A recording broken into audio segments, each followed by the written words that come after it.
కుంభమేళకి వెళ్ళిన తర్వాత రిటర్న్ అయినప్పుడు మీకు అఘోరాలకు పెద్ద పీఠాధిపతికి సంబంధించి కొన్ని లీలలు బయట పెట్టారు. ఏంటి అనేది ఇప్పటివరకు అది వెలుగులోకి రాలేదు. ఏంటి అసలు అది? ఎవరతను, ఎవరి అమ్మాయిలు అందరూ? అదే కదా, రేపు ఇంకొక రోజు ఇంకొకరిది కూడా వస్తుంది. పేరు కూడా చెప్పాలా? రాజేష్ నాథ్ పేరు కూడా వచ్చేస్తుంది చూడండి. రాజేష్ నాథ్ అంటే ఏపీలో మీకు గుడ్డ కప్పి ఇట్లా ఉండాలమ్మా అని చెప్పి నేర్పించిన వ్యక్తి. ఎవరైనా తప్పు చేస్తే నేను ఎవరిని క్షమించాను. అది గురువైనా ఇంకో పెద్ద గురువైనా సరే ఎవరిని క్షమించేది లేదు. అన్ని బయటకు వస్తాయి. ఎందుకంటే తప్పు చేయము, తప్పు చేస్తే ఊరుకునేది లేదు. ఇప్పుడు బయట పెట్టినటువంటి గురూజీ ఏ రకమైనటువంటి లీలలకు పాల్పడ్డాడు? మీకు చూశారుగా, వీడియోలో ఆల్రెడీ పెట్టాను నేను. బయటికి ఇంకా ఎందుకు లేదు చెప్పడం, ఎందుకంటే ఒక స్థాయిలో ఉన్నారు, కొద్దిగా ఉంటుంది అంతే. కానీ నేను పెట్టాల్సినవి పెట్టినా, నేను స్టేట్మెంట్ ఏది ఇవ్వాలో అది ఇచ్చేసిన. రేపటి రోజున ఈయనది కూడా పెడతాను నేను. ఈయనది ఏంటి లీలలు? అది చెప్తాను కదా, నేను పెడతాను చూడండి మీరు అందరూ.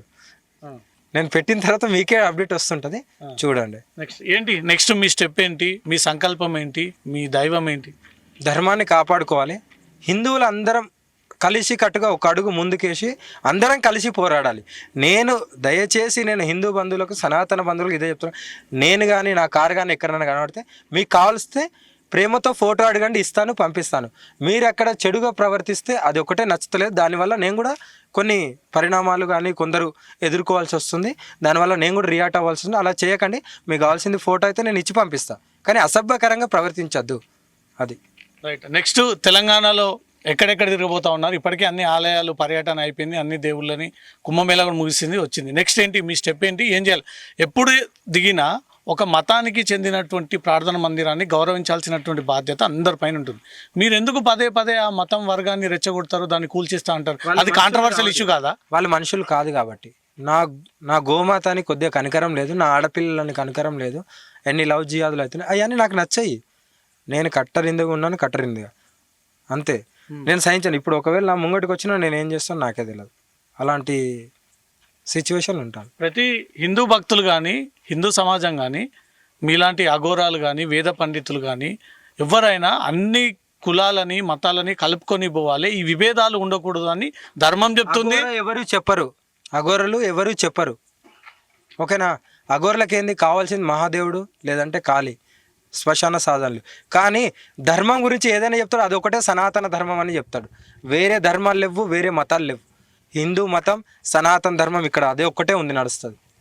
దాన్ని కూడా అఘోరాలు దేశవ్యాప్తంగా డైరెక్ట్ గా ఒక మతం మీద అటాక్ చేసేది లేదు. ఎందుకు చేయరంటే వాళ్ళ ప్రణాళికలు వేరే ఉంటది. కానీ నాదాలా ఉండే నా డైరెక్ట్ అటాకే ఉంటది. అదే నేను అందరిలాగా నేను నడవగా, అందరూ లాగా అఘోరలాగా కాదు. అఘోరం అంటే కొద్దిగా డిఫరెంటే ఉంటుంది. ఎందుకు? తప్పు చేయదు, తప్పు చేసిన వాళ్ళని క్షమించదు. ఇప్పుడు వేములవాడ ఆ ప్రార్థన మందిర విషయంలో మీ స్టెప్ ఏంటి? నెక్స్ట్ పెద్ద ప్రణాళిక ఏర్పాటు చేస్తున్నాను, దానికి కఠిన చర్యలు. కానీ దాన్ని మాత్రం కంపల్సరీ నేను తీసేసే వరకు నేను ఊరుకోను. ప్రణాళిక మీరే చూస్తారు కదా, ఎట్లా పాసిబుల్ అవుతుంది? ఒకరని మీరే అనుకుంటున్నారు. ఒకరే కావాలి అడుగు పెట్టడానికి. ఆ ఒక్కరు వెనకాల ఈరోజు 4 ఉంటారు, రేపు 4,000 ఉంటారు, తర్వాత 4 లక్షలు కూడా వస్తారు. అదే ప్రణాళిక నాది ఉంది. అందుకే నేను మారి చూపిస్తున్నాను, మార్చి చూపిస్తాను నా ధర్మాన్ని కాపాడుకోవడానికి. మీరు ఒక్కరు 100 మందిని తీసుకొచ్చినా, 2,000 మందిని చేసినా, చట్టంలో ఒక ప్రార్థన మందిరం పైన దాడి చేయడము, తీసేయడము, తొలగించడం అనేది ఇంపాసిబుల్. అది అవ్వని పని. అదే నేను ఏదైతే వెమ్లవాడ దర్గా ఉందో దాని గురించే నేను ఎప్పుడైతే అన్నానో, దానికి డెమోలిష్ దర్గాస్, ఆ దర్గా ఉందిగా, దాన్ని ఎలాగైనా నేను చేస్తాను, కంపల్సరీ చేసే తీరుతాను.